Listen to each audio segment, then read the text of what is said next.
Hey guys, we're back after 7 weeks since that last 2.5 minute episode. It was crazy. A Yeah, whole lot happened. You don't even it understand. it might it might sound the exact same, but I used my time and space travel. I used the phase distorter. I got in there, I became Sans, and And you did not survive.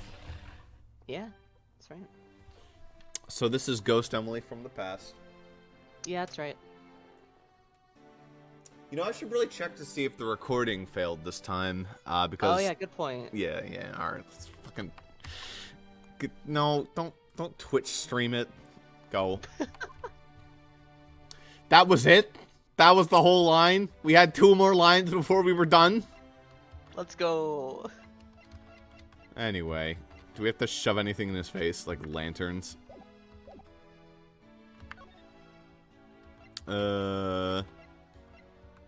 Perhaps the statues? Ambassador Polano, if you could please take a look at this for me. The Primadou statue sitting in Alabast right now actually belongs to Bobble. So it would appear. I received a call from Miss Von Karma about this earlier. Then you will understand why I wish to inspect Bobble's Primadou statue immediately. I'm gonna leave and rejoin just real quick, in case it fixes it. But if not, I'll be fine. Yeah. There's just a chance it'll fix it. Is the statue currently in your country's possession? Yes, well, I've already inspected it myself. It probably didn't fix it, did it? But yeah, it didn't. Yeah. It's just, you're gonna hear me as a robot for a little bit. Edgeworth is a robot. Oh yeah. Oh, that's what the. Okay. Now I can tell the line art is her hair. Yes. Yeah, it's gonna be another 33 minutes of me being a robot, so I hope you're gonna have to, enjoy that. Yeah, it's fine. I got enough. I got a can of caffeine, which will help me stave off the headache. Nice. And it is definitely Alabast statue. I know because it's the real statue. And you're saying that Bobbles was a replica? I'm embarrassed to say it's true, even though I knew that someday it would be exposed. I received my orders from the leader of Bobble, and I was to negotiate with Ambassador Alba at this event. I was to negotiate with him and fix the results of the evaluation tonight. To say that we could not determine which statue was the real one. Why are you telling me this? Well, because you already figured it out. Our statue is just a hollow gold shell. Even if Bobble were to lose face, the reunification of the country is what's important. I'm right in thinking that, aren't I? I'm not making a mistake, right? If you don't know yourself, then I won't pretend to know either. Never thought of being betrayed by my own secretary. The real symbol of wealth would be given to me. Isn't it simply ironic? I'm surprised I remembered to give that to him. Yeah. Are you heading back to Alabast? Yes, but before I do, I suppose I should give you a summary of what's happened. Oh, I see. So there's been a murder in both countries using an object from the other country? That's the gist of it. Bobble's just as strict as Alabast. Their inspection of the people and things that enter their country. Meaning that somehow both murder weapons were smuggled into the 2 countries. That's the only logical conclusion that could be drawn. Perhaps the key to the weapon smuggling is the person who traversed both countries. You mean the fake Yatagarasu? In one way or another, the Yatagarasu is connected. Of this, I am sure. Now then, where was the Yatagarasu first spotted? I believe it was the Rose Garden on the Abastian side of the embassy. The garden is just on the other side of this boundary. It's where Ambassador Alba was to give a speech tonight. At least that's where I heard the Yatagarasu had appeared. In that case, I believe it's vital that I investigate the Rose Garden post-haste. Wait, before you go, take a look at this, Mr. Edgeworth. What is it? My guess is that it's a guitar pick. I picked it up just now over there. Do you think it'll be of any use? This is the Jammin' Ninja's guitar pick. There's a little water on it. But how did the water get on it? It doesn't look like there's anything that can get wet from around here. It's a really good toothpick, Mr. Edgeworth. Here you go. I was thinking they have concerts here at these open air stage from time to time, right? Alright, I'll find its owner later.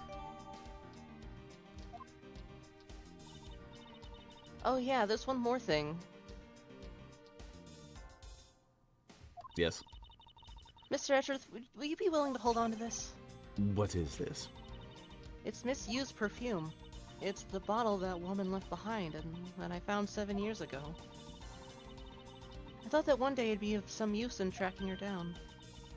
So I kept it safe all this time. Thank you. I'd be honored to hold on to it for you, considering that she's worn the exact same perfume for 7 years, of course. Totally. I mean, to be fair, I feel like it makes sense for her character, too. Yeah, I could see that. If someone, like, She's really not, likes her perfume. She's not like Shelley the Killer, who, like, needs to take all steps to cover her tracks. She probably just laughed on out of there and didn't change a fucking thing about her life. I mean, she pulled a fucking gun on a detective and a prosecutor and a judge, and yeah, she left but the district court. And I think she'd have the foresight, you know, I mean, obviously to, like, you know, relocate, right, and not show her face in front of, like, the cops again. But also, I don't think she'd be the type to be like, I gotta cover all the leads. Yeah, it's true. Hey, look, a wheelbarrow. A variety of tools are laid out here. I assume they're from the renovation work. Hey, it's a wheelbarrow. See, me and K-How are on the same wavelength. This is the thing that's most interesting to us. You mean a wheelbarrow?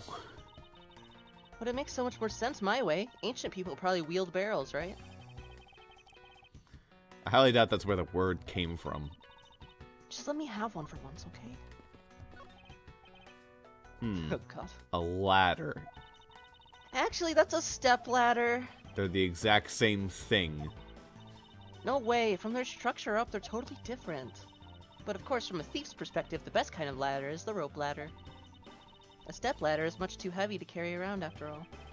And from a prosecutor's perspective, any type of ladder is guilty Okay. of being dangerous during an earthquake.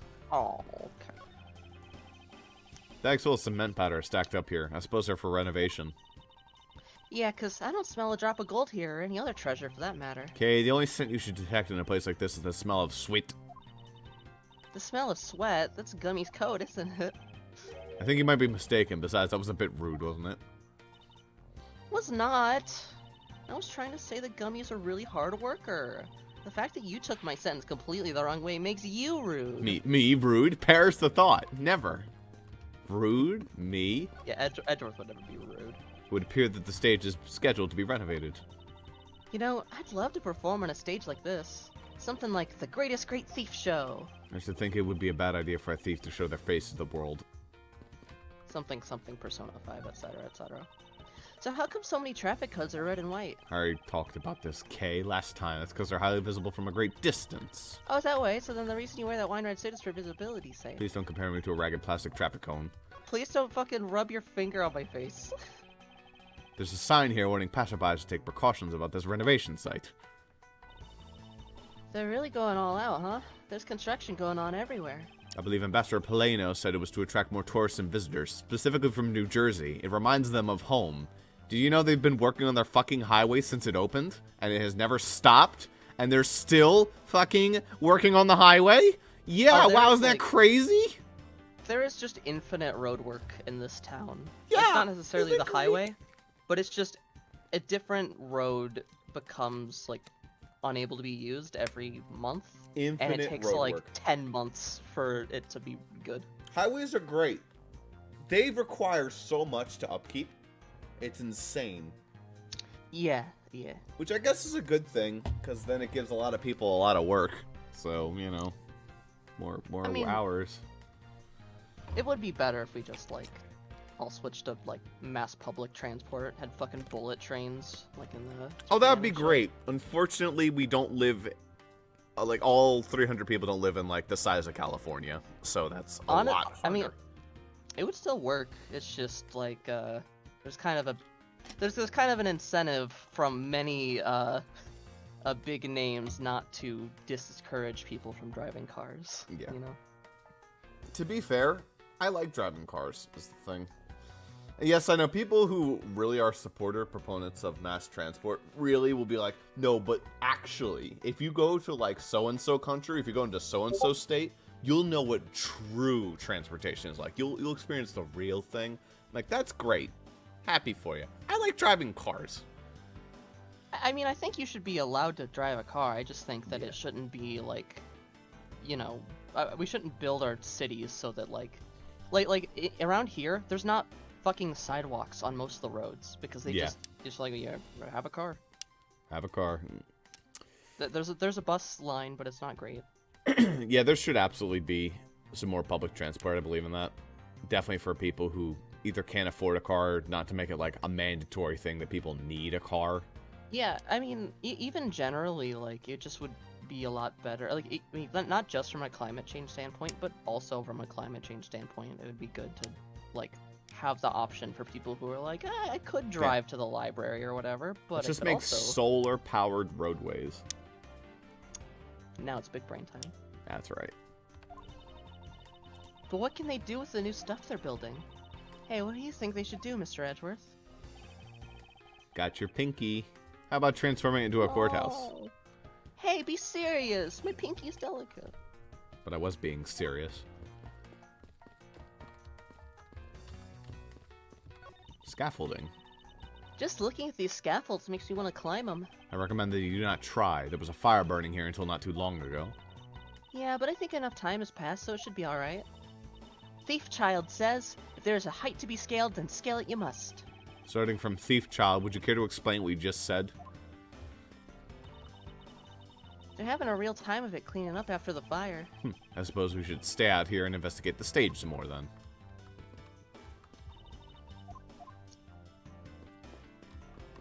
Boosh. This bush looks like the perfect place to hide some sort of treasure, you know? If treasure could be found so easily, wouldn't everyone be able to live life a little bit easier? Aw, don't dash my dreams. Ah! But what is it? Don't tell me you actually found something.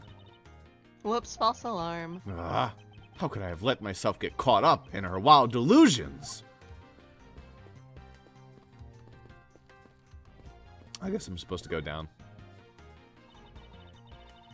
Hey, do you detect the scent of treasure coming from this bush? The scent of treasure, not at all. Nah, Mr. Edgeworth, you're totally not with it. I'm not with it. No, and it's important for both thieves and prosecutors to be energetic. Perhaps they're a thief like you, but that level of energy is unbecoming of a prosecutor. You really think so? What about Clavier? That prosecutor we met at Gatewaterland seemed to be pretty active. Yeah, pretty actively an asshole. Well, he's not a prosecutor anymore. See how everything just naturally balances out? Yeah, be more like Robin from the 5th game. Hello, gentlemen. Welcome back, Mr. Edgeworth. Please accept these courtesy of Ambassador Polano. Which guard was Edgeworth gay for? I forget. Was it the one on the right or the one on the left? I think I remember. We'll just assume it was the one on the right. But that's alright. I appreciate the sentiment, however I must decline. See, he's giving a pat on the shoulder. You might as well take him since he was nice enough to offer. Thank you, and I hope you'll visit our embassy's cafeteria to redeem them. It appears that Ambassador Polano isn't the only one adamantly handing these out. I think I'll be returning to the investigation in Alabas now, but... I know. I'll go back to Bobble and do some more investigating there. I was just gonna talk to... Okay. Oh well. Get fucked, Mr. Edgeworth. Welcome to the Rose Garden. This is pretty. I see you're back, Miles Edgeworth. Ta-da! Fuck you, video game. Fuck this shit, dude.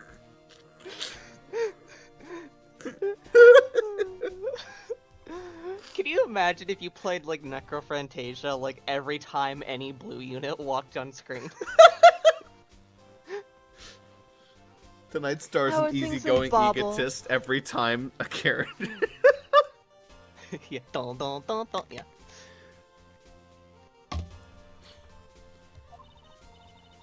Although I can't really say I expect much from Scruffy and that girl. The investigation into Manny Kochin's death hasn't really progressed any. However, the investigation into the Yatagarasu has. Yes, the Yatagarasu. You can't just have the song play if you're gonna cut it off. It doesn't work. This has the same energy as Pokemon Reborn, where every single time there is a Pokemon, like, just a random generic Pokemon battle. It plays that champion theme, and I'm like, please. Yeah. Please, Yeah. calm it down. Even now, I find it hard to believe. A person who can freely traverse between the two countries at will? Preposterous. Well, that's why I came here to investigate, why I'm allowed to do just that. I heard that this is where witnesses claim to have seen the Yatagarasu. That's correct. Ambassador Alba was to give a speech tonight here in Alabast. And that's when the Yatagarasu appeared. The shadow of the mysterious thief appeared, and just as suddenly it vanished. What if it's just like a shitty bird that landed in front of the light? After that, there was the Crazy. fire at the Babalese embassy that the Yatagarasu started. Is that light green, by the way, or is it orange? Oh, which one? The one that was in that The one that frame? cast the shadow. Yeah. It's probably a white, yellowish light, and it's reflecting off of the orange poster. Okay. Because, like, it's shining on someone, which creates a shadow. The shadow reflects onto the... Yeah. thing Because I on wasn't it. sure if it was the green lamp that you got. Ooh, maybe. Okay. That would make sense. You mean this thing? Yeah. That would make sense. What would that prove? I don't know. But it might be relevant later. It might be. That's not a bad theory. Well, not a single feather from the Yatagarasu shall escape my diligence. Hey, that's a new line. Say stuff like that instead. And to do that, I will inspect every suspicious-looking nook and cranny. Mr. Edgeworth, why are you looking through my purse? Inspecting. Yes. Tonight, in this very rose garden, the Alabastian Ember, Carcass Alba, was to give a commemorative speech. A very key commemorative speech at that. And including Agent Lang, the security detail was very tight. Just so tight. But as if to mock our efforts, the Yatagarasu appears. Then, just like that, the thief vanishes and starts a fire at the Babalese embassy. Speaking of fires at the Babalese You embassy. fucking laundry timer! Yeah, that's right. Alright, I'll entertain the... Oh yeah, I'll entertain while you're gone. Alright, hey Allie, we gotta entertain while he's... Oh, right. You're in North Carolina. Ah, shit. She's like my comedic crutch. Well, fuck. Now everyone's gonna know I'm a hack. Well... Hold up, let me... Okay, I know what to do. Google. Funny joke. 101 short jokes anyone can remember. Reader's Digest. Let's see. What's the best thing about Switzerland? I don't know, the flag's a big plus. Ha ha ha. I invented a new word, plagiarism. Oh god, these are terrible. Did you hear about the mathematician who's afraid of negative numbers? He'll stop at nothing to avoid them. Why do we tell actors to break a leg? Cause every play has a cast.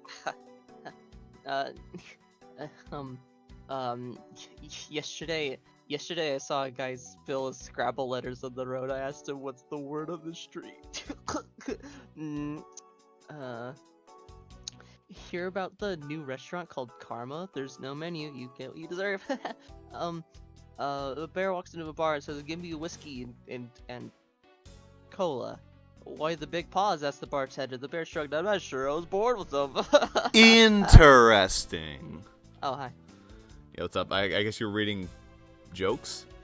Yeah, well, I tried to use my comedic crutch, Allie, but she's gone, so I had to look up some generic jokes to make sure people don't realize I'm a hack.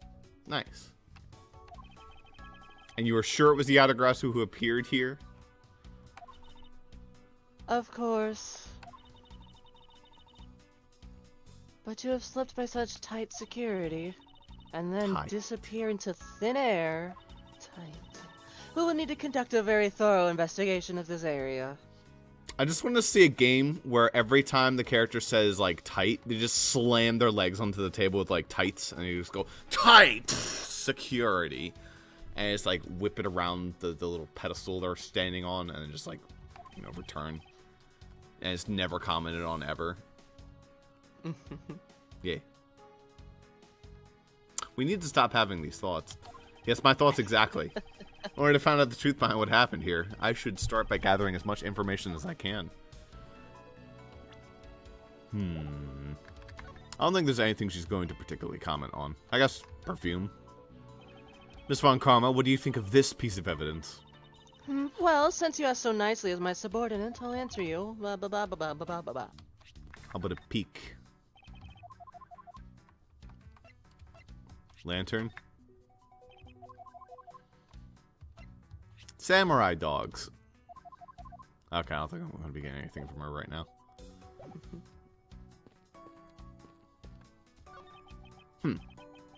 A statue of a woman. I wonder if this lady is pouring water. It says that it's a statue of the queen who spoke of love to King Primadou. Well, don't they know to not capitalize every word? I mean, well, Miles Edgeworth, it seems that you are lousy at reading a woman's heart. I open my mouth about a statue and she somehow makes a leap to that. Don't misconstrue my words, Miles Edgeworth. I'm not calling you bad at romance, as a matter of fact. Cough, cough. There's an overturned spotlight here.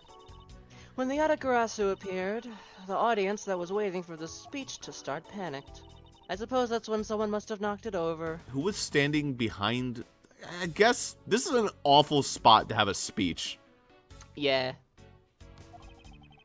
Having a tough time visualizing the mass confusion that took place here. I thought to use my whip to capture the Yatagarasu. However, there were people in my way and I was unable to land even a single lash. I suppose this means that some other poor saps were hit instead. Is it possible the Yatagarasu hid in these bushes? Of course not. They're rose bushes. You've been spending so much time with Scruffy and that girl, they're rubbing off on you. But it's alright. I'll wake you out of your stupor. Now, the next time you feel like sleep-talking, remember that I'll whip you for real. All I tried to do was offer up a possibility, and this is what I get? There are some beautiful roses here. They appear to be well maintained. You're being too nice, Miles Edgeworth. The arrangement is devoid of any design sense. Can you imagine if Edgeworth came up to you and, like, kneeled like that? Yeah. Well, actually, I can't imagine it, because I'm a girl, so we wouldn't. That's true. Roses only truly shine when they are grouped by color, one color per location. They lose their beauty when they're all mixed together like this. I can't tell if she's being sarcastic or not. On second thought, there's a rather serious look on her face. I better leave it be. They should really rethink the proper balance of these roses. All the people to comment on proper balance of things. Hey, I just had an idea. Oh, he turned... Son of a bitch. Edgeworth, I'll fix this. Here.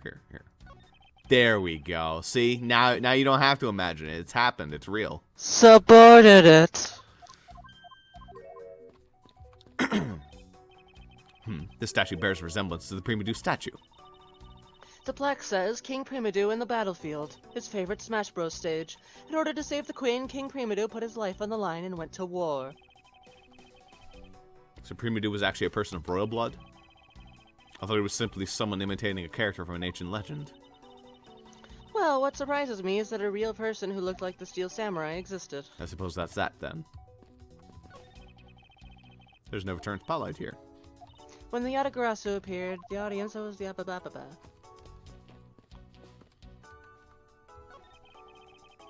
Does Lang have an eye patch? Oh, no, there's I just don't think so. sunglasses. I suppose Ambassador Alba sat in this chair.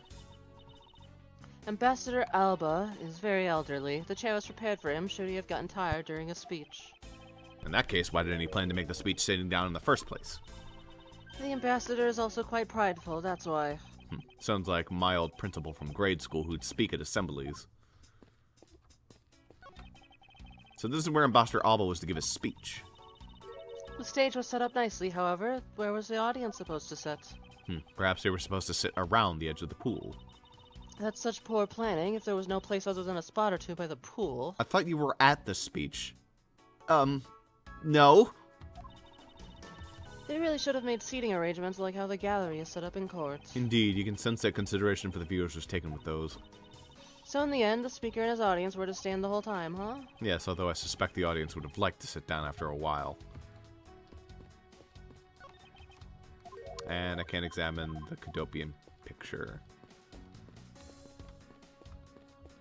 Actually, this isn't Cadopian. This is just alabaster, right? Because it's just the flower. Yeah. Alright, the more important character first. How's the investigation proceeding in your end? Lang Z says. Who was the MIP? I That's forget. top secret. I don't know, but you got Lang, so I'll do him. Sure. If you're going to attempt to imitate your superior, at least do it well. I don't suppose he believes in the accidental leakage of information. Have you finished checking out all the bystanders? Yes, sir. And we found 14 counts of pickpocketing, 16 counts of illegal parking, and one person ran a light, sir. Don't tell me you didn't find anything related to the case. Sir, not a single thing, sir. That is a lot of instances of traffic violations, however. Well, for now, let's just get those other lawbreakers down to the precinct. Agent Lang? Well, what is it, Mr. Prosecutor? I would just like to thank you for your assistance earlier. Make no mistake, it's not like I was trying to help you with what I did. After I left, did you receive word from Ambassador Alba? We're to wrap up our bodyguard assignment at the end of the day. Oddly enough, we received word from HQ to return home on an urgent matter. As I can be so easily called away from this case after I've come so far, I swear that I'll find the truth and drag it out screaming into the light. You're with me on that, right, Mr. Prosecutor?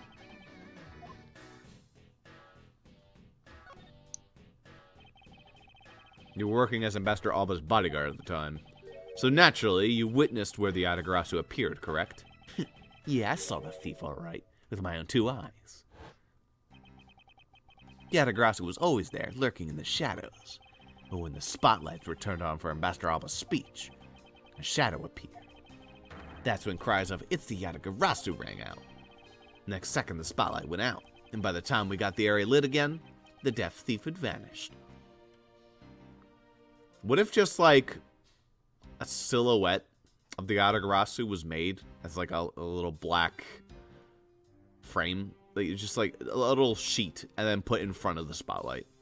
I mean, the Green Lantern is a silhouette lamp. Yeah. So if there's like something that looks like it. You know, this almost does look kind of like a green light. It's a little hard to see, but I could definitely see that being the case. Here's hold on, don't progress yet. What I'm gonna do to figure this out, I'm just gonna snipping tool this. I'm gonna copy it. I'm gonna go to Photoshop and color drop it and see where it says. Well, it's hard because it's also reflecting on a yellow background. Yeah, but there's also the part to the right. Sure.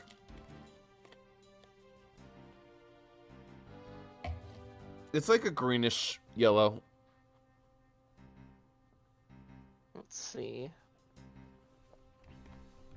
It is pretty green actually, according to Photoshop. When we investigated afterwards, we found that the reason the lights went out was because someone had unplugged the extension plug from all the outdoor lights, electronics.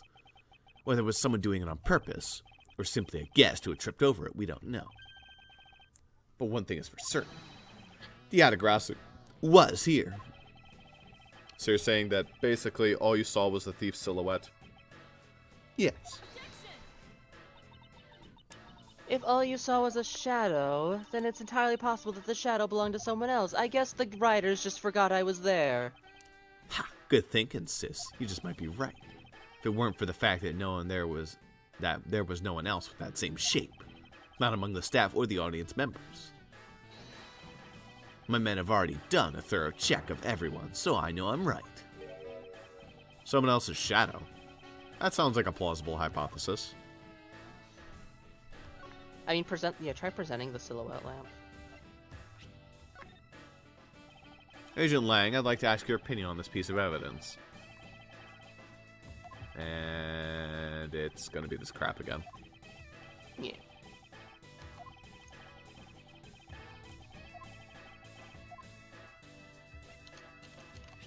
You want dogs?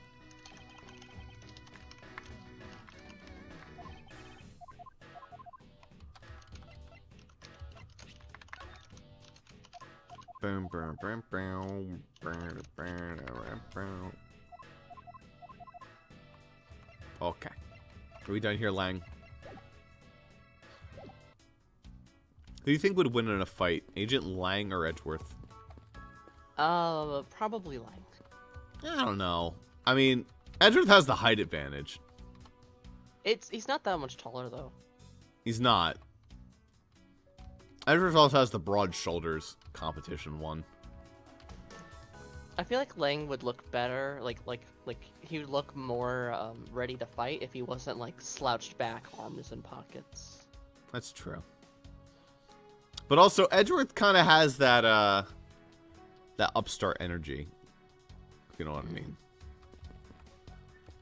I still think Lang would win though. Yeah, Lang would probably kick his ass, but you know, I like to dream. Sure. There are roses scattered on the surface of the water, creating a pleasant fragrance. It's not just for aesthetics. This pool's water is also used in putting out fires. I see.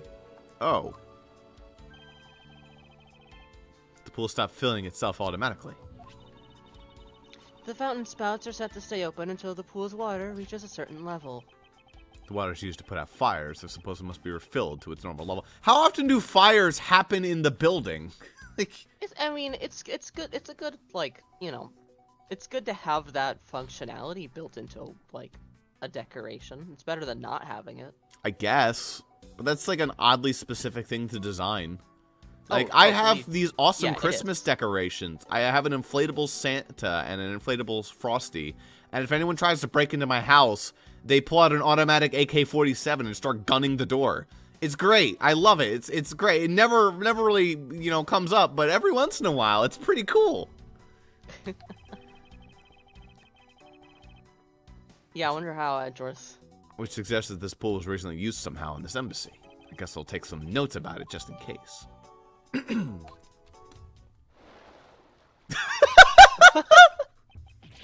No! You can take his voice back, by the way. Ah, How dare you surprise me like that? I'm sorry. Oh, hey, Edgy. Thanks for what you did back there. Your gratitude alone is enough. More importantly, Larry, this pool is not for your personal enjoyment. I know that. Do you really think that I'm the type to just jump into a pool and swim around for fun? Alright then, did you by any chance fall into the pool? No, nice guess, but no dice. So you know my son, right, Edgy? Your son. I guess I kinda lost sight of him when I shook hands with the ambassador. I'm pretty sure he was around here when I last saw him. You imbecile, how can you be so flippant at a time like this? What are you going to do if your son fell into the pool? And how old is this child of yours anyway? Huh? Oh, how old is he again? Larry, this is the first I've heard of a son. Who exactly is the mother? The mother? Oh, that chick, the pink princess. The pink princess. Miss Von Karma, I was a bit confused by this man's words for a bit there. However, I believe what he is looking for is the doll of the Iron Infant. Yep, because I'm the Steel Samurai through and through, heart and soul. And the Iron Infant is my cute little son who might be drowning in the pool as we speak. You have given a whole new meaning to the phrase, an astounding fool. Larry, we have not seen hide nor hair of the Iron Infant. But rest assured that if we find him, we'll let you know. Now get the hell out of there. Sounds good. In that case, I'll go search over there. Hey, wait! Well, it's not as if we'll get very far swimming around in that pool. Though he's unrelated to the murders, he sure knows how to cause a lot of trouble. The suddenly appearing and disappearing shadow of the Atakarasu. I believe I've figured out its true origin. I expected no less from my subordinates. Now, let's hear what you know on the subject. Who really casts a shadow of the Atakarasu? I mean...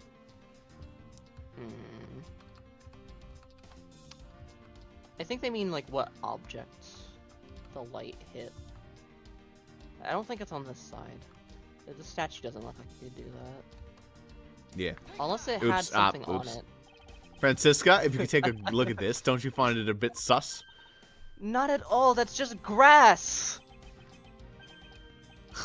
As I thought. For you see, I was merely testing you just now. With grass? We have no time to waste on your pompous talk, so get on with your explanation already. I guess Francisca just couldn't understand my point. I need to think this through again. Now I got across his shadow. There really is only one thing to explain how it was cast, and it must be this. So what is on the other side, anyways? What is the... Okay, that's the button. Okay. I think it was... I think it was the statue on the other side, and there was something on it that cast that shadow. Maybe? Maybe. It's worth a try. The suddenly appearing and disappearing shadow of the Yatagarasu, is it not possible that was created by the statue? Are you playing me for a fool, Miles Edgeworth? This statue bears absolutely no resemblance to the shadow of the Yatagarasu. You are correct. However, the statue is but one part of the whole picture. What do you mean by only one part? What is the other part of the real form of the Yatagarasu's shadow? Maybe it's just both statues? I could see that, actually. Oh, because of the both statues reflected with... Yeah, like, spotlight for that one, spotlight for that one. Yeah. And they would have combined to make that. It's another statue. The Yatagarasu statue is made with these shadows of the two statues. Made? What do you mean by that? Right now, the spotlights are all over the place. This is because they were moved when the guests were in a panic state. However, if we were to restore the lights to where they were when the thief appeared... You believe that the two shadows will create the Yatagarasu's shadow? Precisely. Now then, watch as I reveal the true form of the Yatagarasu. First, if we set up a spotlight to cast a shadow of King Primedu on the battlefield, the shadow of the king's statue would appear on the backdrop of the stage like this. Likewise, if we set up a light on the queen who spoke of love to King Primedu, her silhouette would also appear on the backdrop to the stage. Okay, but would her fingers really... So if we were to combine the two shadows... It looks nothing like the Yatagarasu's shadow. Miles Edgeworth, how do you explain this grotesque shape? A man stabbing a unicorn. Kind of. That's kind of a cool character. I think we should have that. Honestly, that's not a bad looking character. It's like two hands, really weird shit on her left arm, but has like a unicorn horn and a really big chest. I don't know. Yeah. I kind of like it. Yeah. I'll make a character out of that. Calm down, Francisca. The way the light needs to be shown on the queen's statue is wrong. What do you mean by that?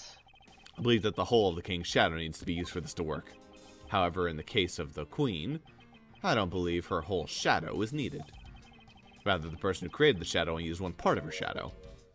Only one part? How the fuck did Edgeworth figure all this shit out? Yes, and that one part is enough to fill for the rest of the Yatagarasu's shadow. Why didn't you say that in the first place? You're right, I apologize. Now, what part of the queen's statue is supposed to be used to complete the Yatagarasu's shadow? Probably the fingies. Think back to what was missing in her shadow. 5 long, thin areas, correct? Now, what does this remind you of? That's right, it can only be the shadow of the queen's left hand. Francisca, can we please adjust the spotlight position so that it only shines on the queen's left hand? Alright, let's give it a try and see what we get. A perfect replica. It's... Yeah, this is exactly like the shadow I saw. The culprit must have changed the spotlight's positioning beforehand, and then pulled the plug and people saw what the culprit wanted them to see. How did the culprit even manage to do all this shit? How did they know? I don't know. In their panic, the guests must have moved the spotlights around, which we can assume was also part of the culprit's plan. By the time the lights came back on, the Yatagarasu's shadow had vanished, which means that the shadow was a construct from the very beginning. The shadow was a construct from the very beginning. You're a construct from the very beginning, Francisca. Bitch. So you see, the Yatagarasu never did visit Alabast tonight. The only country that the thief visited was Bobble, although it can be assumed that the Yatagarasu had an accomplice in Alabast. An accomplice? But who? I haven't figured that out yet, but I assume it was the person who set up the shadow. I sense that the biggest clue yet to solve this case is the existence of this accomplice.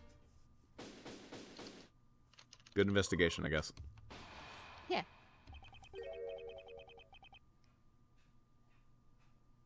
Is probably Detective bad? How's the How's the investigation investigation going? Yeah. Hey, look at that. Detective Bad, have you come to join us in the investigation of the Yatagarasu?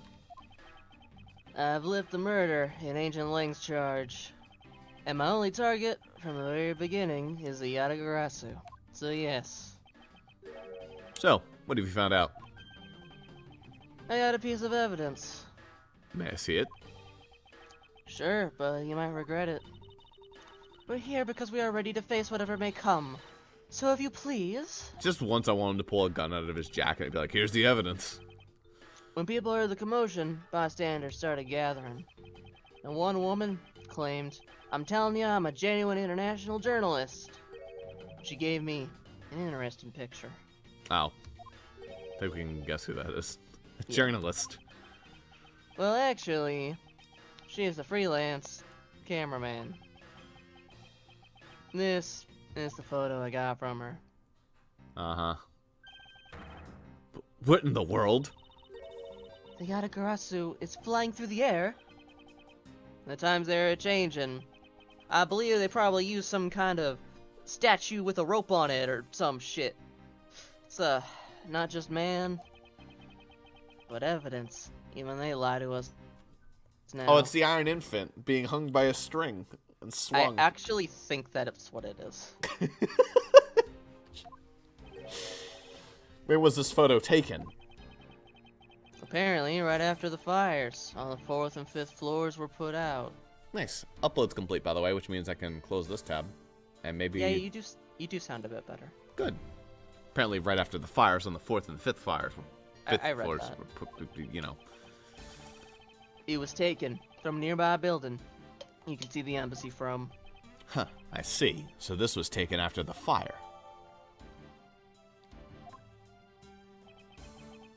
The blur in this picture took off from the Babalese embassy, flew over the boundary, and headed for the embassy of Alabast. This is simply not possible. People are incapable of flight. Is that a fact? I've had the pleasure of dealing with a case involving a flying person once. You were also a part of it. Wait, was Edgeworth even in that case? He wasn't. He was in trial 3-5, which involved a flying person. Did that have a flying Oh, The right, bridge. with the bridge. Yeah, and she was also a part of that. I mean, we've had several of these now. Yeah. He was not a only... part of 6-2. Yeah, I thought it Or was 5-2, I mean. 5-2. Wait, there's a flying person in 5-2? Yes, there is. When the yokai was escaping out the window, it was the costume for the masked whatever getting thrown out the window. Right, I didn't like that case, so I kind of blocked that out. That Still, case was okay. It wasn't terrible. The thing is like, it wasn't bad, but Very the thing long. is like, the Turnabout Big Top is horrible, and that makes it memorable. The yokai case was just like mediocre, so it's like, to me, it's not memorable at all. Oh yeah, I guess there is a flying person in the 2-3 That's as the well. only one I could remember. That's what I referenced a second ago with bad. Yeah, that's Because fair. that one was like really fucking stupid. Yeah, it was. I choose to forget most of that trial and only consider the disgusting parts of it, because that's the only thing that was memorable to me. Yeah, that's fair. Like the fact that they allowed Mo to live. What the fuck is wrong with them?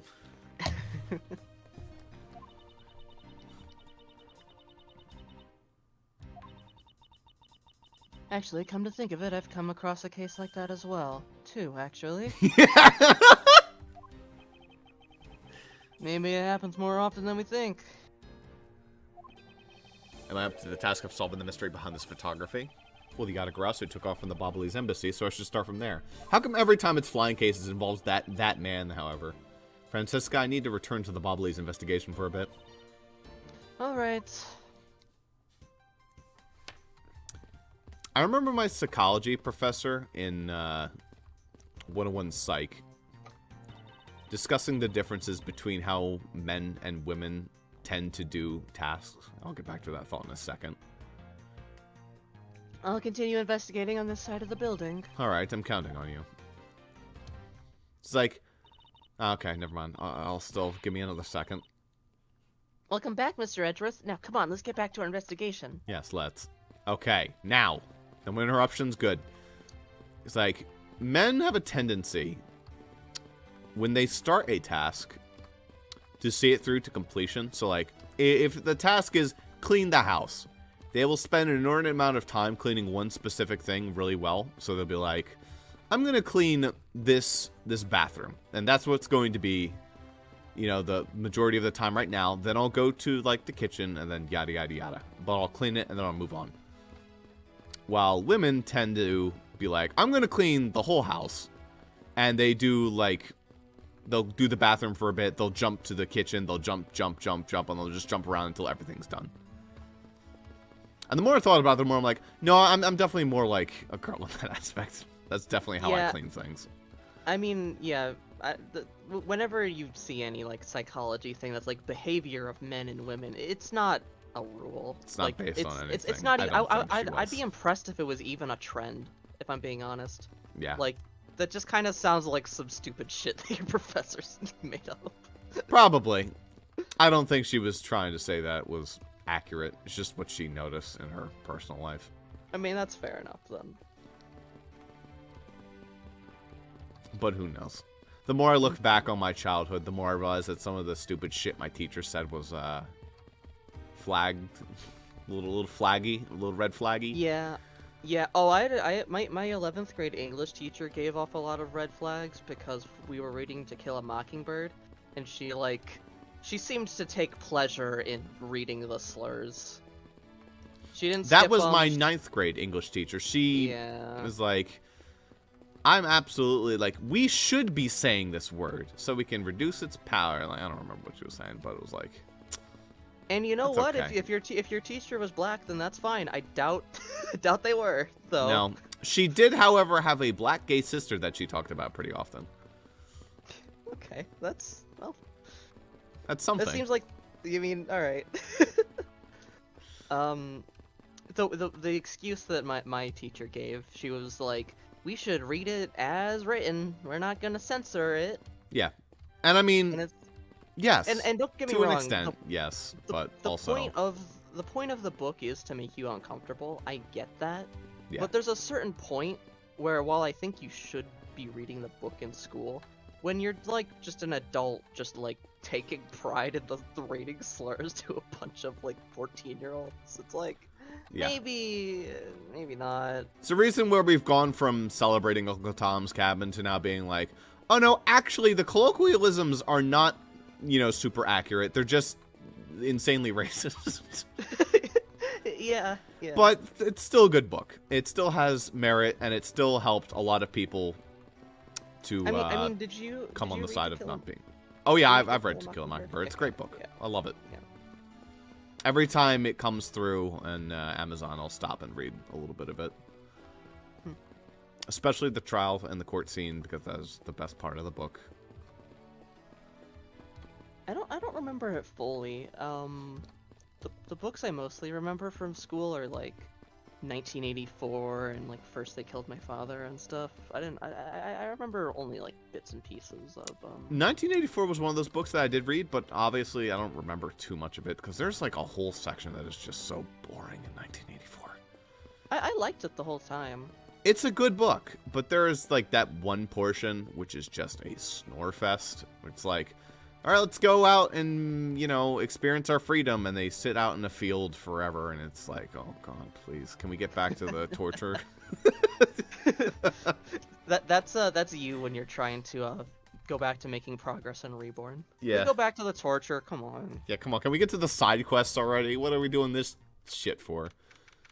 March 14, 1037, Bobbly's Embassy, Secretary's Office. Man is rubbing his fingers. To think, after all that running around, we're right back where we started. Listen, Kay, running in those circles for 5 minutes was very important. It would appear that way. Hi, Mr. Edgeworth. Have you found Manny's killer yet? I'm terribly sorry, Ambassador Polano, but I have yet to find his killer. Then I guess his murder really was the work of the Yatagarasu. Let's get one thing straight. It was the work of the fake Yatagarasu. The real Yatagarasu is a noble vigilante who is only out to steal the truth. Miss Faraday, please don't make such a sad face. Otherwise, I will slap it onto the recently coined label in the Webster's Dictionary, crocodile tears. That was very recent that they added that to the Webster's Dictionary. Huh. They released an article on it, actually. Not, like, added it to it. Right, okay. If there's anything I can do for you, all you have to do is ask, alright? Mr. Polino. Actually, there is one thing you can do. Will you allow us to take another look around, darling, as I rub your cuff? I thought you were. When you said rub your, I was like, Ross, what are you doing? What are you saying? We don't have enough time to conduct a thorough investigation either of every nook and cranny. Oh sure, please feel free to investigate to your heart's content. Also, there are a few questions I'd like to ask you personally, Ambassador. If it will bring a smile back to Miss Faraday's face, then I'll gladly answer anything. Thank you, Mr. Polino. You're a total gentleman. You don't have to waste such nice words on me, little miss. Hey, Sir Polino. Those two sure got chummy awfully quickly. You know, it's easy to say we're going to investigate, but where should we begin? We should probably start by comparing the state of this room before and after the fire. And then we should look into the matter of the suspicious person you spotted. Get out the Little Thief. Yeah, when I came into this room, that person was already gone. But I'm willing to bet that the person I was chasing is Mr. Kochin's killer. We don't know that yet. However, it's hard to believe that person is unrelated. Furthermore, because the key the Yatagarasu stole 7 years ago was found here, it signals that perhaps Miss Yu is also somehow involved. I knew it. That woman is almost definitely Mr. Kochin's killer. Yet again, we don't know that. There are too many mysteries to be solved in this case. Speaking of the Yatagarasu and mysteries, I received a most mysterious photo from Detective Bad. Uncle Bad? He's taking part in the investigation too? Is everyone a part of your family, Kay? Yes. Yes, he has been chasing after the Yatagarasu for all these years. Join us! Uncle Bad. Now then, I was told that this photo was taken just after the fire. Well, what? This kind of looks like the person in the long coat I was chasing.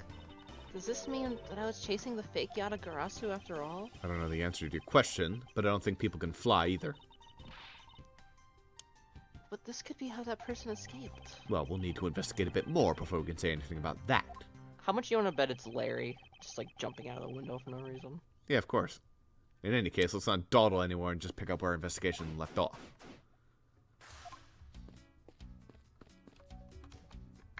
Boop. Well. Yes? Yeah. Gap. I like how she does like the gap face. Is there really any place left we haven't checked out yet in the Bobbly's embassy? Interpol was conducting its investigation where you were being held by Agent Sheena. Because of that, I was unable to examine the fireplace and the Secretariat's desk. True. And since he's here, we should talk with Ambassador Peleno some more, too. He looks so sad and lonely since Mr. Kochin died. Yes, he does, and you are correct. I have a few issues I still need to discuss with him. We should make the best of this opportunity. Boop. A fireplace, So Bobble's office have them too. Two? There's a fireplace in the relative same location in the Alabastian office. However, we found someone there that I'd rather not recall ever again. I still can't believe that we found that lady's undershirt in the fireplace. If it was that traumatizing, why don't you try creating new memories with this fireplace? You could climb inside and we could play hide and seek. And come out covered in soot? I think not. You really have no sense of fun, Mr. Edgeworth. Are you really not gonna check it for a hidden compartment? Like, if it's in, like, the same type of area, like, okay, whatever. It appears that this area was heavily damaged by the fire. Yeah, I guess we should hurry up and get started examining everything. I won't rest until I've inspected every suspicious nook and cranny. You missed a word. Start over. Suspicious looking nook and cranny. Yay! Giblet and gravy. There's a bottle of Bobbly's ink on Mr. Kochin's desk. And it looks like there's still a lot of ink left inside. The seal's unbroken, so the fire probably couldn't get into the bottle to burn up the ink. Hey, Mr. Polino, it looks like your precious Bobbly's ink is alright after all. What? That's odd. Ambassador, what do you mean by that? Oh, Well, shit, I did it's it. just that there's something strange about the ink. Would you mind elaborating on that statement for me, please? Okay. You have to, like, go talk to him later. So, So I guess embassy phones are just like normal phones, huh? well, what did you imagine them to look like? I thought that baubles would look like a flower and the receiver would be a butterfly. That way it'd look like the butterfly receiver was sucking nectar from the flower base. If any country had a flower phone, it would be Alabast, don't you think? Oh, then maybe the phone I envisioned would have been from when they were in Catopia? There's really no point in asking me about something that never existed in the first place. Huh. You know what you lack, Mr. Edgeworth? Curiosity and imagination. Of course, I'm a prosecutor. I have no imagination. Oh. There's only one book left standing here, Treasures of the World. That's actually a complete lie. I think prosecutors have pretty good imaginations. Like Phoenix. Except Phoenix doesn't. He's not very He's not a imaginative. prosecutor. Yeah. Wait, what? Let me see that. Uh-huh, you see. Ah! The most important part was blackened by the fire. Why, cruel fate, why? It looks like the map of where the treasures are located has been burnt. Manny Cochin. His name is written here on the nameplate. Why would you put a nameplate with your name on it in your own office? I suppose it's to inform people in case they walked into the wrong room by mistake. Do you think maybe it's also there to remind you of your own name if you forget? Well, either way, it's never a bad thing to set a nameplate on one's desk. It looks like a bunch of flyers with coupons attached to them. Bobble sure gives away a lot of different coupons. Maybe I should create one of my own. I could call it the Great Thief Coupon. What kind of discount would that net you? The 5-finger kind. What else? I'd steal an extra thing or two for the bearer. Things such as Such as the truth. What else would I steal? what I wouldn't give to have a mountain of your coupons right about now. It looks like a bunch of flyers with coupons. It looks like a chair with coupons. This looks like a very comfortable chair. Well, it doesn't look all that broken, so why don't you try sitting in it? No, I'd better not. It's very important that we preserve the crime scene at all times. Wait, but you're always touching all sorts of things at crime scenes. That's because I'm a prosecutor, and it's part of my job to examine things with my fingers. My job is to be a great thief. Which is exactly why you're not allowed to touch anything. It would appear that this desk also fell victim to the fire. But it doesn't look too damaged. Oh, I think we can rifle through this drawer a bit. I suppose we really should take a look. Is that really how you spell rifle? I thought it was actually just the same spelling as, like, the gun rifle. Wait, how did it spell it? 2 Fs. Oh. Seems that the contents of this drawer survived the fire rather well. Now that's a sturdy desk. I guess that's the value of solid wood construction, knock on wood. Let's see if there's anything useful left in here, Mr. Edgeworth. This is a rather unusual shape for a notepad. Suppose this must be another souvenir from somewhere. Might be able to deduce that looks like kind of like half a butterfly.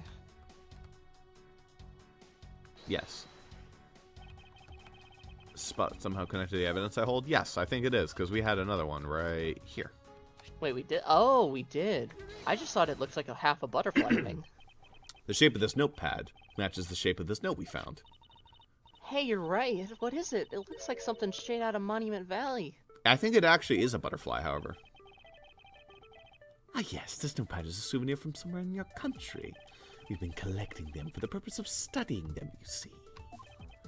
Yes, I do. You do seem to be quite passionate about it. Oh, would you like to see my souvenir collection? I'd love to show it to you. This is the coupon we handed out last year, and this is the coupon we handed 6 months ago. You sure you haven't been burnt to a crisp by the fires? Ambassador Polano, I wonder if you might recognize the handwriting on this note.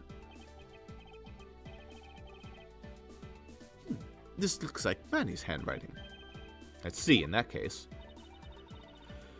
Would you figure something out? This note was found in Alabast. Specifically, it was found being firmly grasped by the murderer, Damask II. Damask 2? Then this note... Yes, it was a request from Mr. Cochin for Damask II to steal the Prima Due statue. What? Manny tried to steal Alabast's Prima Due statue?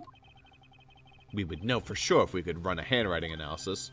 Ambassador, do you have any documents that were handwritten by Mr. Cochin? Yes, I can gather a few of them and give them to you. I'll have to ask Detective Gumshoe later to run the analysis. I can't believe that Manny would even think of doing something like this. Do you have any idea as to why you might have requested the thief of the statue? There is one possibility, but mind you, it's just my personal speculation. Anything you can tell me would be of great help, Ambassador. Okay, well, we have a lot of things to talk to him about. What about the window? Is there anything there while you're over here? You can see the Albastian embassy through this window. So where were you when you were investigating over there, Mr. Edgeworth? You can see it from here. I was there on the 5th floor. That's where Damask 2 was killed. What? You don't mean the Damask 2? Aw, poor guy. As a fellow second-generation thief, I can't just turn a blind eye to this. Even though Damask 2 was merely an imposter of the original.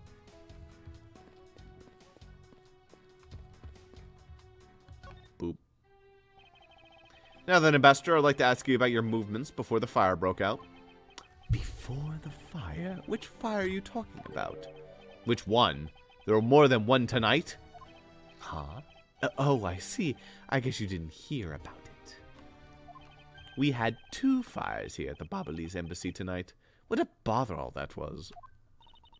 Wait, but the only fire we know about is the one after the Jammin' Ninja show. Well, the first one occurred at the start of the Jammin' Ninja show. Luckily, only the 4th and 5th floors of our embassy caught on fire.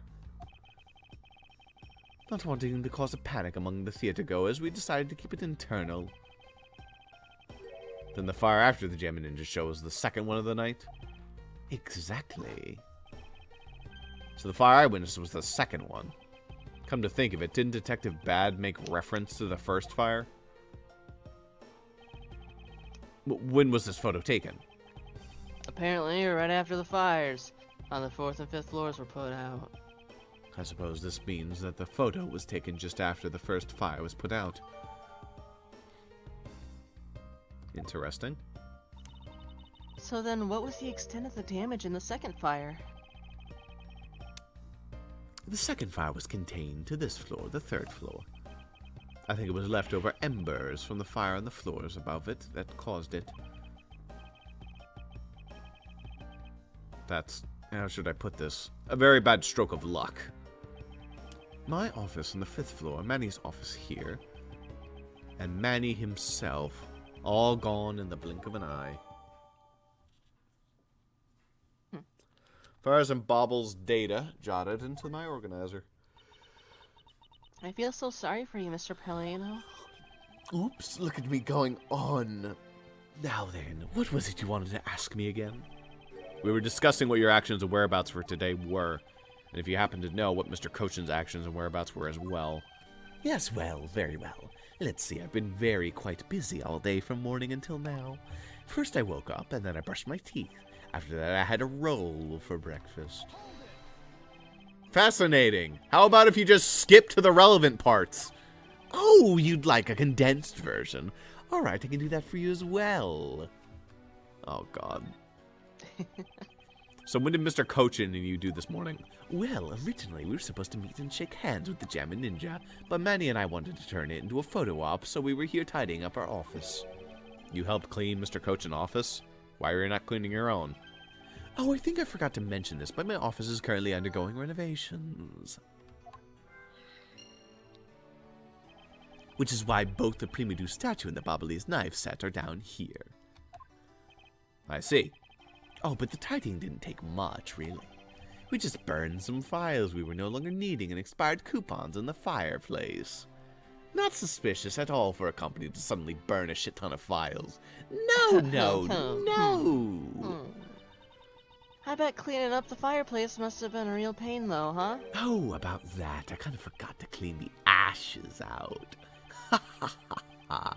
I guess I'm a creep up there without Manny here to get angry at me. An ambassador like yourself has been on the receiving end of a secretary's anger. Oh, he is very good at being very mad. Why, even just this morning he got mad at me. I spilled some Babalese ink onto the back wall when I was burning the files, you see. And he got mad at me, saying that I should treat the ink with more respect. Apparently orders go up the chain of command around here. That's about it from what we did this morning. Just some cleaning. Don't tell me you had no other work to do. Being an ambassador and all. Now then, if you could tell me what you and Mr. Cochin did this afternoon. Well, Manny and I went down together to the Theatrum Neutralis. We had to be there for the start of the Steel Samurai stage show.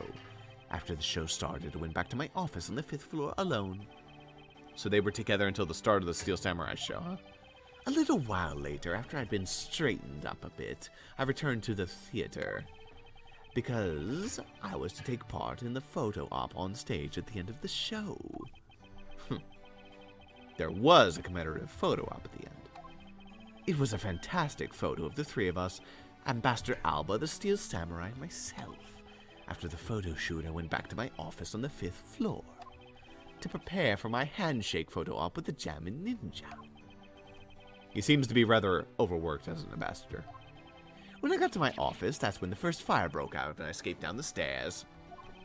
My office was completely destroyed, but thankfully no one was hurt. I admit I ran away from the first fire as fast as my legs could carry me, but during the second one I pitched in and helped the embassy staff put it out. So you didn't see Mr. Cochin again after the start of the Steel Samurai show? Yes, that's right. The next time I saw him, he was lying there in an eternal sleep. I see. Ambassador Polano, I thank you very much for your help. I'm sorry I couldn't be of more assistance, Mr. Edgeworth. If there is anything else, please don't hesitate to ask, all right?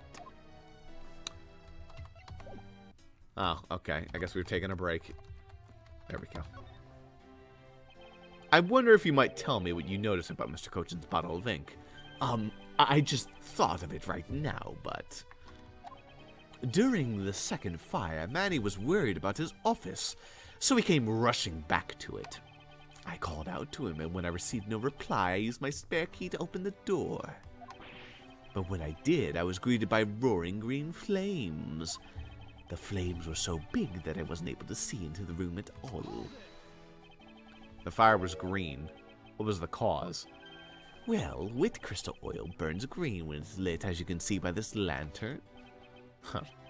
And Bobbly's ink is made from the same oil, which means it would also burn green. You know, I too had thought that it was Manny's ink that caught on fire. So that's why I was surprised to find out there was still a bottle of ink left on his desk. The case of the perplexing green flames. Talk about a mystery. What exactly was it that caught on fire here?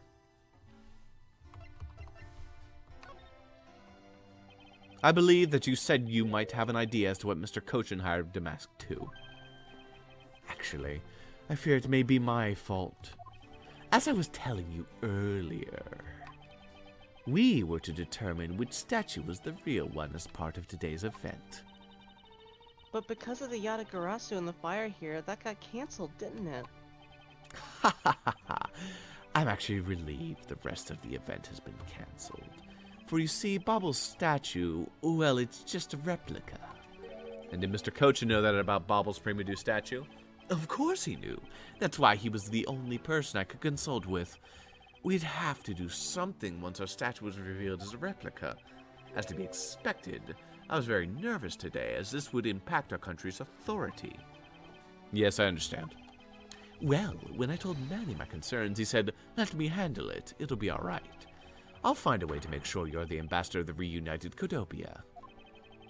At the time, I thought he was just trying to cheer me up. But when I saw that note, I realized he was serious. Mr. Cochin conducted a lot of business here behind your back. I assume he did all that to ensure you are the next Codopian ambassador. But why was he trying so hard, I wonder? He was so much better at getting things done than I ever was or ever will be. I don't know the answer to why he was trying so hard yet. But I suspect he had an ulterior motive in mind beyond just simple kindness. Oh, here you are, Mr. Edgeworth. Oh, here you are, Mr. Gumshoe. Detective Gumshoe, have you collected the information that I requested? Yep, got it all right here, sir. Here you go, Kay. Feel free to take a look. It's for you, after all. What is all this, Gummy? It's all the information on this room I got from the embassy and Interpol people. Now we know exactly how this room was before and after the fire. Good work, Detective. Oh, it was nothing, sir. I'm an expert at getting people to talk. Wow, you two remind me so much of my father and Uncle Bad. What do you mean? As prosecutor and detective, your dynamic's just like theirs back in the day. Yeah, I'm sure Detective Bad acted exactly like Gumshoe. Well, don't you worry. I'm gonna find my own wonderful partner someday. And when I do, I'm gonna become a good Yatagarasu, just like my father, right? Please don't ask me questions to which I have no answers to, Kay. However, I can say that it is truly a wonderful thing to find a partner you can trust. You bet. Just like that man. So what now, Mr. Edgeworth, now that you're done, reminiscing about that man? Wait, Well, who? I'd like to ask you for a favor. Yeah? Got your nose. Ah! That gadget, Mr. Thief, is it? That thing you call your secret weapon. Oh, you mean Little Thief. You're coming to rely on it, aren't you? I don't need a crutch like that. I'm only asking because I need it for the investigation. For the information Detective Gumshoe gathered and the ambassador's testimony, I'd like you to please recreate this room as it was during the third floor fire. You got it. Alright, here we go. Dark skies of evening, when no other bird dares take wing, one alone remains all-seeing. Now witness the true power of a real modern-day Robin Hood. How can I say cool lines like that? Why do I always have to say nook and cranny? It's a really cool line. It seems there are other things besides what the ambassador mentioned that have changed. It's possible that we might have to find the escape route for the person Kay saw and used as well. She's a little dance. Yeah. Oh, what is this? Is this some sort of light show I was not told about? This is the power of a true vigilante. It's recreating the room with the info I inputted. Really? This is certainly one interesting device you have there, Miss Faraday. Ahem. I believe it's about time we return to our investigation. Hey, Gummy. Detective, you took part in the initial Bobble investigation, correct? Yeah, sure did. I also helped put out both fires, sir. But that first fire took me by surprise. I had a tough time escaping the 5th floor. First I tried the elevator, and I guess someone else had the same idea, because it was in use. If I hadn't remembered to use the stairs at that point, I'd have been burnt to a crisp. That's the thing you do when you want to escape from a fire. Use the elevator. Yeah. Why are stairs called fire escapes? I don't know. Just use the elevator. It's not a hot box that can literally have all the power shut off it and you'll be burned alive. No, not at all. Wait, that's odd. We always warn our staff in the case of a fire it's dangerous to use the elevator. Oh? Maybe someone wrote it in a fit of panic. Detective, did you see the Yatagarasu that came into the Bobbly's embassy at all? I didn't personally, and the other staff members told me they never got a good look at the person either, sir. I wonder if you could tell me a bit more about what you discovered, Detective. No. The second fire broke out around the time the Yatagarasu was spotted in Alabast. And it's also when a suspicious person was spotted in Bobble, which caused some panic. So no one was able to get a good look at this Yatagarasu that entered Bobble? Yeah, all they saw was a mysterious person wearing a long coat. But that's not enough to make a positive ID, you know? Still, it was enough to make people who received the calling card panic even more. A person in a long coat. Sounds like the exact same person I saw. The Yatagarasu that appeared in Alblast was proven to be just a fabrication, a shadow. In light of that fact, the Yatagarasu that appeared in Bobble is also a suspect. You can't be serious. Not when we're this close to capturing the fake. I mean, Callisto, you. So the Yatagarasu appeared, caused mass confusion, killed Mr. Coach, and then disappeared. Interesting. By the way, Detective, why did you not chase after the Yatagarasu? I did, but, well, this embassy is huge, sir. I got separated from the other staff members I was with and was lost for a while there. You didn't even memorize the layout of the building you were to guard, Detective? Yeah, I'll be sure to do that from now on, sir. But, you know, it was thanks to me being lost that I was able to come to Kay's rescue. Oh, is that a fact? Yeah, it was when I was lost and wandering around in the 3rd floor hallways, sir. When I heard a scream, I headed towards it right away. Oh, that's probably from when I found Mr. Cochin's body. Yeah. I thought it sounded like her, so I got real worried and ran as fast as I could. And it was thanks to Gummy that Miss Sheena wasn't able to take me away. He covered for me until you got here, Mr. Edgeworth. Oh, I see. So we can be useful once in a blue moon. Still, it's too bad that Agent Sheena got here before I did. I wonder where Agent Sheena was before you found her here. Well, just before I got to this room, I saw her coming out of the room next door. There's totally not a fireplace door that could have taken her there after she killed Manny Cochin, sir. I just had a thought. Agent Sheena mentioned something about chasing the Autograss herself earlier. Well, oh, do you think she's Sheena? I mean, unknown age. It's possible. Here's the thing. Hair's totally different, but it's possible. Yeah, the hair can change. And her face Callisto is a has bit different. freckles, but Sheena could be using powder to cover that. Honestly, I kind of see it. I feel like Sheena, like, didn't they say she had a perfume in, like, fucking Trial, like, 2 or some shit? Yes. So... It you would might be mean... right. Oh, I guess they aged her up, so she'd be 29 now. Okay, yeah, that makes sense. Yeah. I could see her being 29. Yeah, yeah. I think there's... Wait There's a minute. Wait a minute. There's So why enough she of a never- resemblance. Yeah, that's why Francisco never appears again. Yeah, even though she was in the same room as Callisto. Shh. Wait a minute. No, wait, go 29! Right. Go right. You wait a minute. Okay. Ex-security lady. That is still funny. He doesn't even call her by her name. Yeah. Anyway. Wait, hold on. Can you go to Callisto U? Wait a minute. She's 29. Do you think she's Callisto U? Maybe. Wait a minute. Ah. Wait, we're younger than... I guess they are. Wait a... Oh. Yeah, what about him? We live in a society where Callisto U is she. Air fryer. Is it like if it's like the air fryer invention was a Pokemon? Air fryer. Yeah. Okay.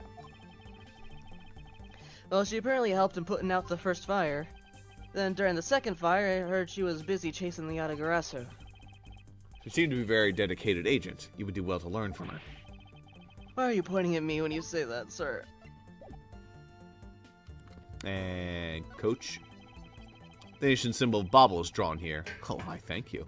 There's nothing strange about it. Is it just me, or did the butterfly gain an antenna since we last saw it? Even if it did, would it really have been any bearing on our case, Kay?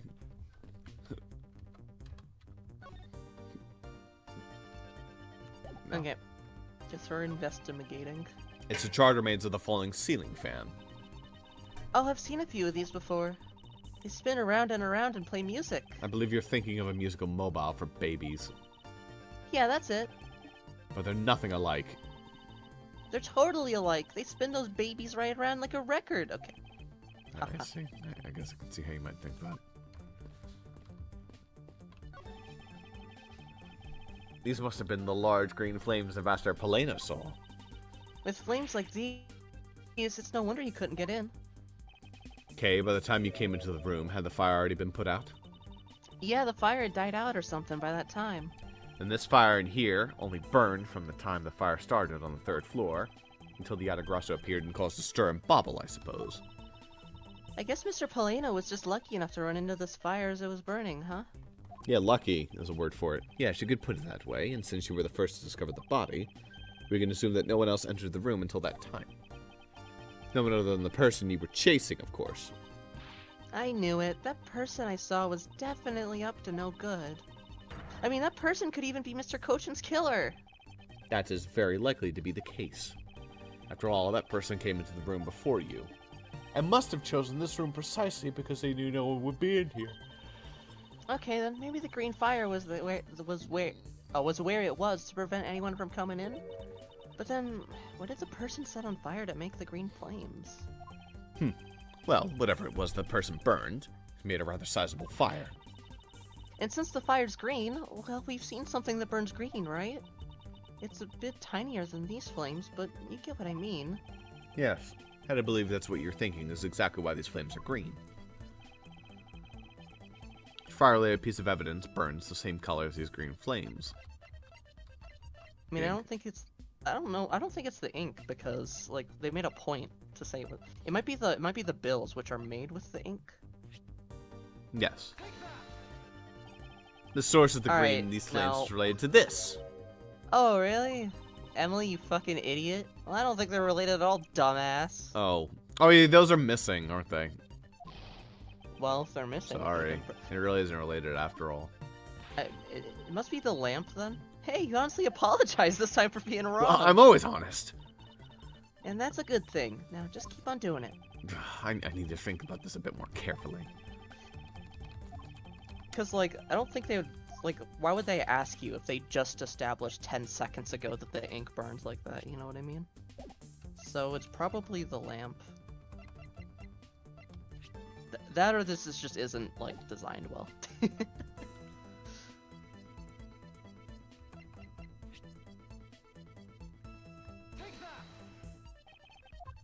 Okay, yeah, it's probably the lantern then.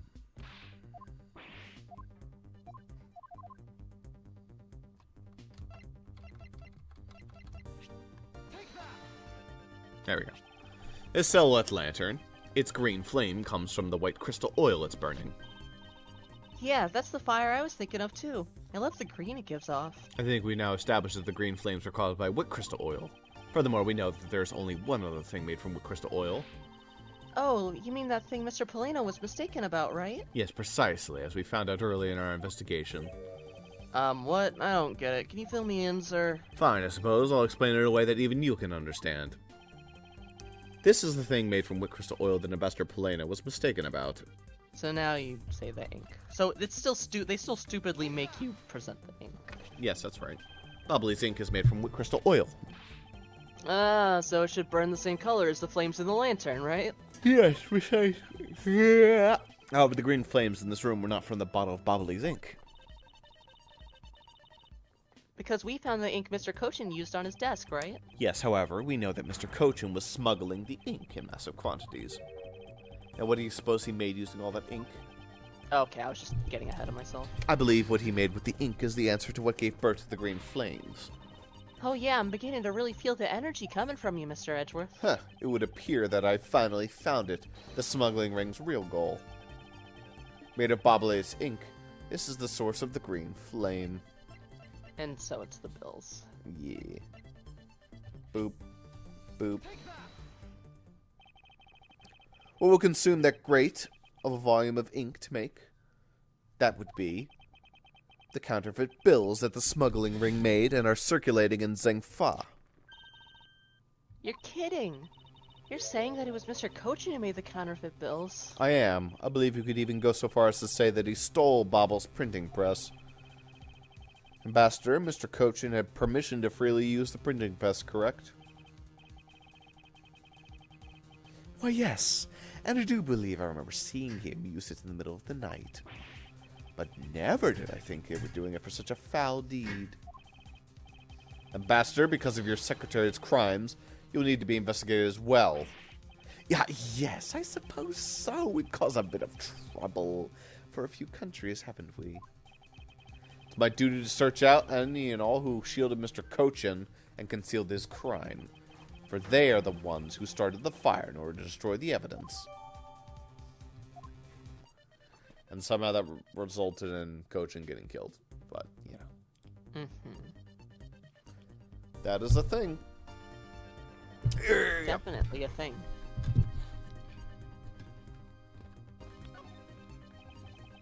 His grandfather clock was apparently in a different position before the fire. According to staff members, the clock was flush against the wall before the fire, sir. Which means that most likely it was moved by someone during the fire. Speaking of which, it's totally 11 o'clock right now, but I don't hear any chiming. Ah, that's odd. It was still chiming right on the dot of every hour this morning. Maybe the fire damaged its internal mechanisms or something. Ambassador Polino, may we take a look inside that clock? Sure, go right on ahead. Detective Gumshoe, if you could please inspect the inside of this clock. Yes, sir. I'm on it. Mr. Edgeworth, I found this inside, sir.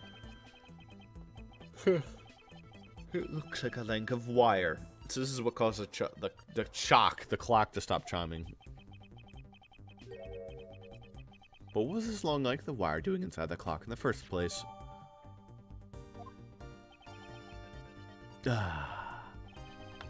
Why would someone do this to such a valuable clock? It sounds like it wasn't Mr. Polino that put the wire in there. And perhaps it was Mr. Cochin's killer who did. We've examined everything in this office, but there is one thing that bothers me. Perhaps you should ask Ambassador Polino about it. Ambassador Polino, there's something I'd like to ask you about. Yes. About this office, it appears to me that to be very similar to Ambassador Alba's office. For example, the location of the fireplace and position of the grandfather clock. Ah, that's right. You've also paid a visit to the Albastian side of the embassy. Our two embassies actually used to be one. Yes, I know. Even the pamphlet mentioned that. Which is why the building is bilaterally symmetrical, and if you look outside of the octagon, you'll be able to see... So no matter which room, the location of the fireplace and the like are exactly the same. Even where the art is located is the same, as my room is currently under renovation. We worked hard to make Manny's room look like the ambassador's office. You mean for your handshake photo op with the Jammin' Ninja? Yes, that's right. I mean, what's a photo like that's worth it if it's not taken in the ambassador's office, right? Yet another odd expression of Bobble's oppressively competitive spirit with Alabast, I take it. Obsessively, not oppressively, but I guess both works. Thank you, Ambassador. That piece of information is all I needed to connect the dots. Oh, connect what dots? Well, anyway, I'm glad I was able to be of some help.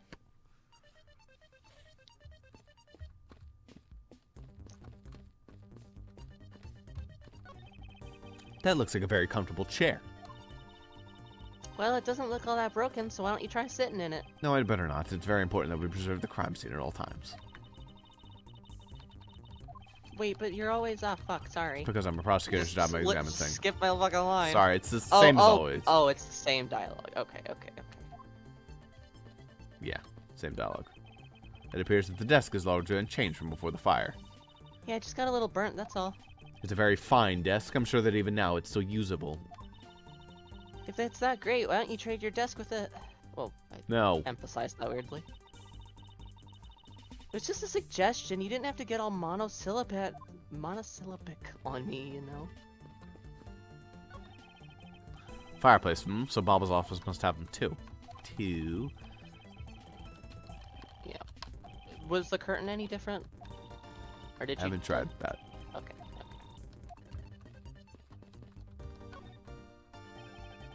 Okay.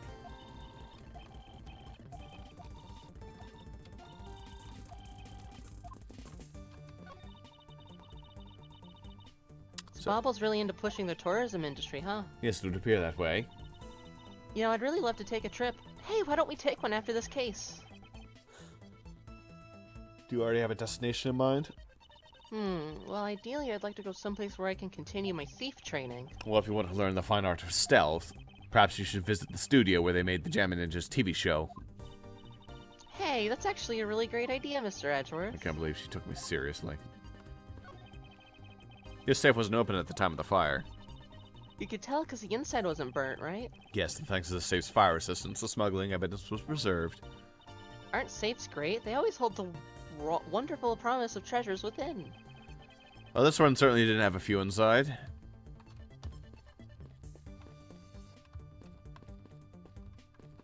Yeah, it's the knives you still gotta do. Yeah. So by this time, the primitive statues had already been swapped, right? It must have been, as this one is covered in soot. With lousy timing, and just as the two countries were about to become friends again, too.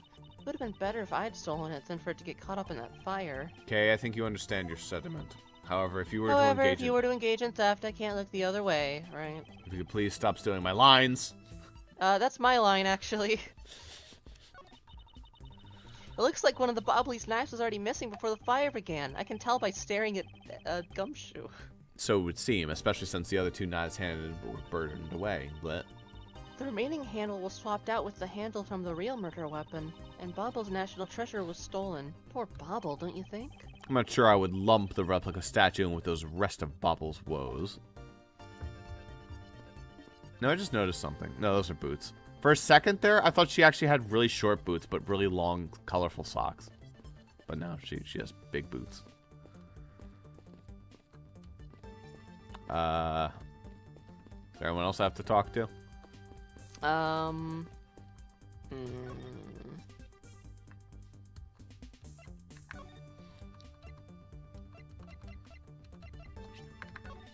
There's maybe a deduce to do or something? Oh, what about logic? Can't believe that I can't believe that Bobble's ink was believed to be used in such an evil scheme. And if people were to find out, that would really tarnish the global image of Bobble. Oh, this is bad, really bad. Ooh, Bobble's in a bind now. It's just me or do his words not match his facial expressions.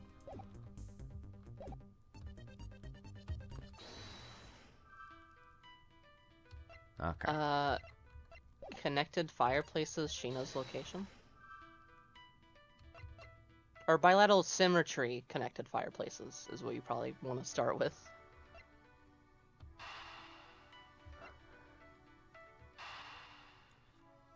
Because if we have this, they're symmetrical, then we might learn from this that the fireplaces have... Yeah, which is fun. It's one of those things that I said the second we walked in the room. Yeah.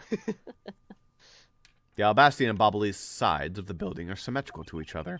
As we know that to be a fact, and the room's fireplace may also have a secret passageway. A secret passageway? In Alabast, the fireplace turned out to have been a revolving back wall. A revolving wall? It sounds like something out of a ninja house. Wow, there was a trick like that built into the fireplace, sir. What? This embassy holds that kind of a secret? That seems to be a lot in this room that you don't know about, Ambassador. I guess it's time to pay the bill for letting Manny go, for doing me so much work for me. Really, please, I really want to know about the real Manny and what you know about this room. What are you waiting for, Mr. Edgeworth? Let's get to the bottom of this. Agreed, and my first thought is it's likely the kill use a revolving fireplace. And you could probably tie that to Sheena's location. Oh, but you gotta investigate first. It looks like just another fireplace though, doesn't it? So how do you turn it again? In Alabast, I had to push where the X was on the far wall of the fireplace. Oh, I see an X back there, sir. Let's see what happens when I push it. Ah, 2 soul hearts came out. Ah, you scared me, sir. There is something about this fireplace that lies in contradiction to the facts. What was the purpose of the 2 soul hearts joke? I mean, I know it's Isaac, but... Isaac, tinted rocks. Oh, right, tinted. Have an X on them. Gotcha. There's something about this fireplace that lies in contradiction. Huh? But we found an X where you thought there'd be one, right? We did, but that's not what I was referring to. Something is missing from the scene. What does this contradiction mean for us? I won't rest. So, I guess you gotta deduce something's missing. Oh yeah, there's supposed to be a bunch of soot, right? Yeah. If we push this X mark, the fireplace wall should turn. A revolving fireplace wall. That's neat, sir. Wait, Detective. There's something we need to examine about this first. Besides which, there is also something I'd like to test. Like what, sir? I'll tell you later, Detective. For now, let's continue with the investigation. I want to see inside this fireplace is starter wood. Huh? That's odd. It doesn't match up with what Mr. Polino said earlier. What's the meaning of this contradiction? See, yeah, deduce his testimony, I guess. Oh, that wasn't my alarm. That was yours. Alarm? What alarm? Did I just phantom hear an alarm for a phone? I mean, my chair turned. Wow. It was like... Was it that? That was weird. Don't you have his testimony? Yes. Yeah, I think it's that. Eureka! Ambassador Polino, you said that you burned some old files in this fireplace today, correct? Yes, I burned quite a few files this morning, actually. And after you did, you forgot to clean out the ashes from the fireplace, correct? That's right. But why are you asking, and why are you making such a scary face? I'm sorry, I admit I am a bit intimidating when I'm serious. In any case, take a good look at this fireplace and tell me what you find out about it. Well, let's see. Where did all the ashes go?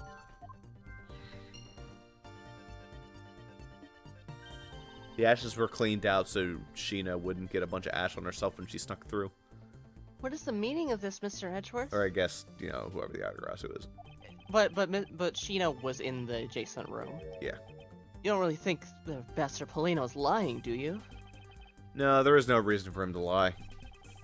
I don't believe his testimony is wrong either. It's the fireplace that is causing the contradiction. Okay, I wonder if you might update the fireplace data for me. You got it. I'll add in the ashes from the burnt files and...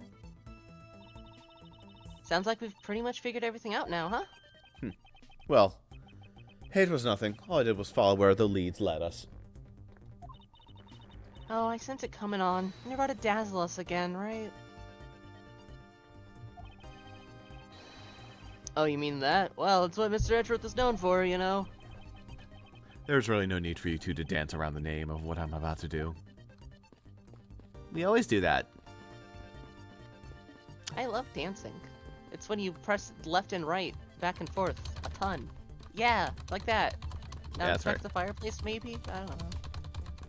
Wombo combo, happy feet. You're That dancing ain't where a man deducing. died.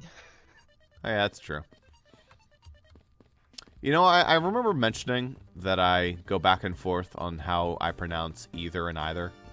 Uh-huh, I do too.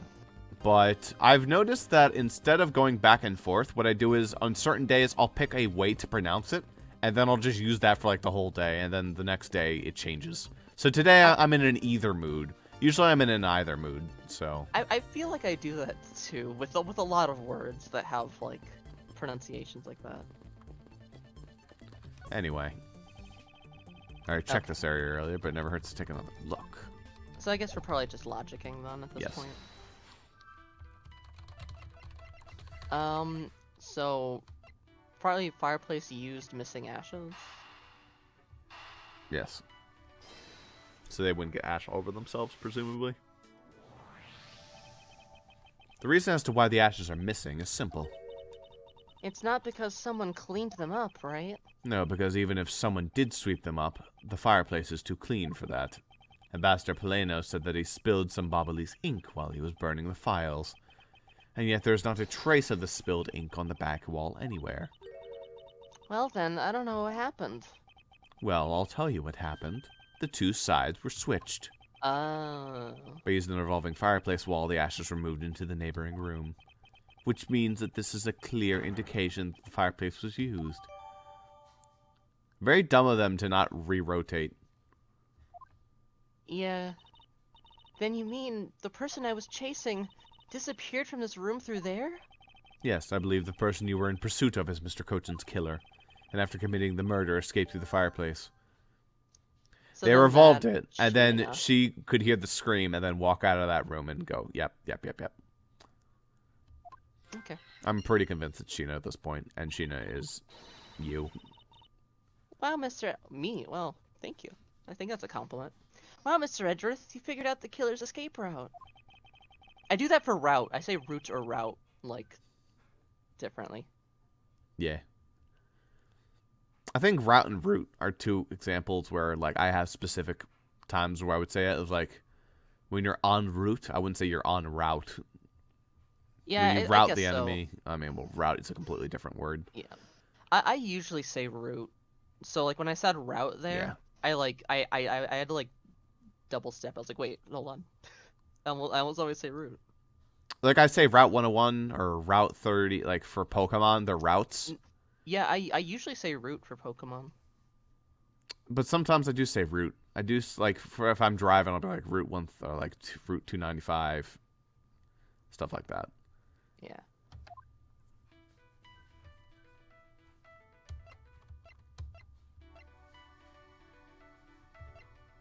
Yeah, so escaped Sheena.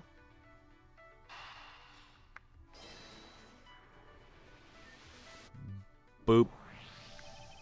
If the killer used the fireplace in this room to escape to the next, then it's only logical for us to talk with the person who was in the neighboring room.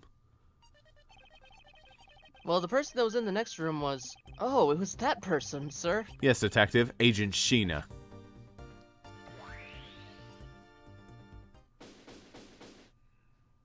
Boop.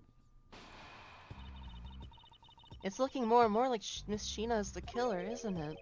Let's not jump to the conclusion yet. We need to go through what we know so far.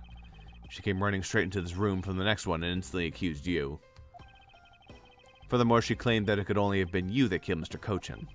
I don't have any proof yet, however, I know she is hiding something from us. Okay then, why don't we go ask Miss Sheena herself? No, not yet. There's something that needs to be done first. Detective Gumshoe? Sir, is it my turn to do something, Mr. Edgeworth? Yes, I have a two-part special assignment for you. First, I need you to run a handwriting analysis on Damask's note. Okay, I'll get the lab boys on that right away. Second, I want you to see if you can fit through the revolving fireplace wall. Right now, sir? No, next decade. Of course now! We need to test our hypothesis first, don't we? Go on, Gummy, you can do it! Alright, I'm gonna do this like a real man. Here I go, through the fireplace and back! You shouldn't need to psych yourself up for that much of a simple task, Detective. Wow, the wall inside the fireplace really did turn. That's so neat. Now I want to try going through there too. There really is a secret passageway through here. I had no idea. It would appear that the ash really was pushed to the other side of the room. You know, Sheena was probably in a hurry to get, Yeah, I guess so. out. Furthermore, the Bobbly's ink you spilled ambassador is there on the back wall. Okay, here I go, sir. Detective, I'd like you to go through there under the same circumstances as the killer. Oh, but there's all that ash and stuff. And your point is, now we're short on time, so if you could please hurry on through. Yes, sir. Okay, so now we pretty much have the whole picture, right? No, not yet. There remains a few more mysteries to solve.